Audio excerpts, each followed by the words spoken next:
Welcome to the fourth episode of Season 1. In this episode, we will explore the religious side of Van Gogh. We have to keep to mind that this doesn't reflect his belief of religion as a whole.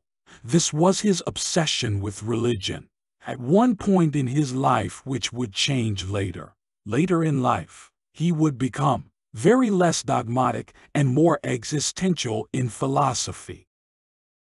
The Religious Maniac, 1875 to 1880, who sees that once our first life, the life of youth and young manhood, the life of worldly pleasure and vanity, has withered away, as wither away it must, and it will do so, just as the blossoms fall from the trees, who sees that then a new life is ours, in all its strength, a life filled with love of Christ and with a sadness that causes sorrow to no one, a divine sadness. Most of the products of Van Gogh's pen up to 1880 read like this passage from Letter 82, dating from November 1876. He had developed what can only be described as a religious mania, and it involved excessive mortification of the flesh. Van Gogh cudgeled his back, went around wearing only a shirt in winter, and slept on the stone floor beside his bed.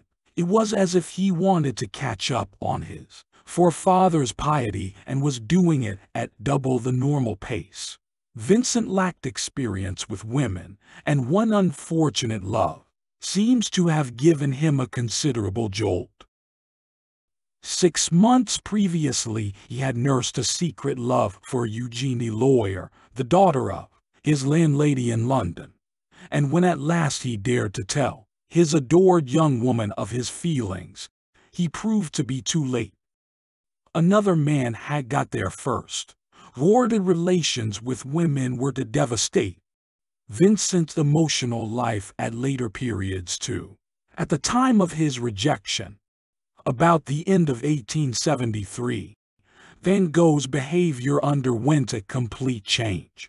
Hitherto an open, entertaining, and liberal-minded man, he became an eccentric, taciturn loner who substituted late-night Bible reading for contact with his fellow beings. He now reviewed all the books he had previously read so voraciously to check their usefulness for pious purposes.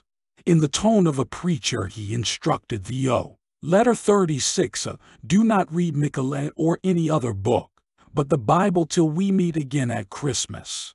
It was of no avail when Uncle sent arranged for his nephew to be transferred to Goupil's Paris headquarters. By spring 1876, Vincent van Gogh's career as an art dealer was at an end. Fractious advice to purchasers, suggesting they buy cheaper art, doubtless did credit to his love of truth but scarcely helped the company's turnover. After he had been dismissed, Vincent returned to England, to Ramsgate and Isleworth near London, not far from the scene of his first love. There, he worked as an assistant teacher for a pittance and gave full rein to his missionary tendencies. Gradually, he came to feel he had a vocation to be a clergyman like his forefathers. At this period in his life, he saw his father, the Horace Van Gogh, as an important role model. Uncle St. X found Vincent a job in a Dordrecht bookshop.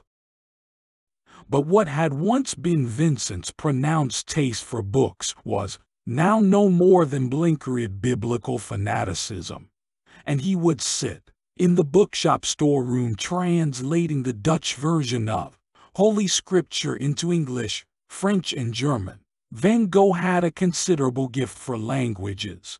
In spring 1877, Vincent went to stay with his Uncle Jan in Amsterdam, where he prepared for theology studies by tackling Latin and Greek, taking maths lessons, and generally trying to fill the gaps.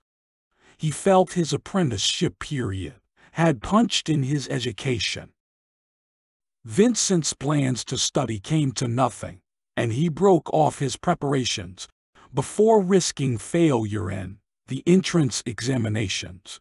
But at least he was taking pleasure in a variety of reading again, and he drew maps based on his reading to location of major importance in the French Revolution.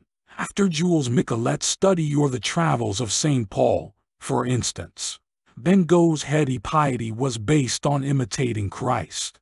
With humility that was veritably Franciscan, he neglected his appearance in the attempt to discover those inner values which alone constitute true holiness.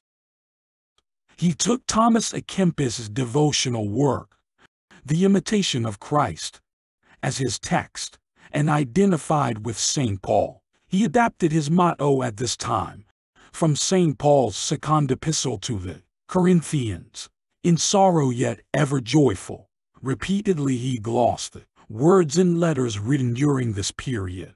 St. Paul's characteristic thought of struggles in this world for salvation in the next was reinterpreted by Van Gogh in universally applicable style as a paradox that applied to his own state of mind, which trod an ill-defined line between melancholy and remorse, love-sickness and humility, world-weariness and sadness, in a word, between a quite commonplace inability to cope with everyday life and a Christian rejection of worldly preoccupations. There will only be a little rest ahead once one has done a couple of years' worth of work and senses that one is on the right track. Vincent wrote to Theo from Amsterdam, letter 97. In point of fact, his own restlessness both in terms of geographic location and within himself was worse than ever. The more he sought religion as an escape from himself, the more his behavior took on a compulsive character. Repeatedly his father felt it necessary to fetch his difficult son home for a spell of peace and quiet. At last the family council agreed that Vincent should try his hand as a lay preacher, since this required active humanity rather than theological expertise, and Vincent's Samaritan instincts were presently to come into their own in the Borinage, an impoverished Belgian mining district. In happy anticipation, Vincent again compared himself to the Apostle, letter 126. Before he began his life of preaching, St. Paul spent 3 years in Arabia. If I might be active for 3 years or thereabouts, in all tranquility, in a region like that, I should not return without having something to say that would indeed be worth listening to. Van Gogh's compulsive sense of being assessed in accordance with basic criteria evolved by his own tireless labors had invariably been the impulse that spurred him on daily to new efforts. In the Borinage, his self-sacrificing spirit once again got rather carried away. The Evangelical Committee opted not to renew Vincent's contract, claiming that he had rather overdone his zeal. He had given his clothing to the needy, like St. Martin, had lived in a tumble-down hut like St. Francis, and had existed on a diet of bread and water, as demanded by the strictest spiritual exercises. In Van Gogh's view, loving one's neighbor could know no limits. He found his reward in the solidarity of the miners and the proof that they accepted him. Decades later, a legend was still being told locally to the effect that a Dutch lay preacher had guided the most notorious alcoholic in the district back to Mother Church. Vincent touched rock bottom in the Borinage. He had found that the life of a preacher really suited him no better than that of an art dealer.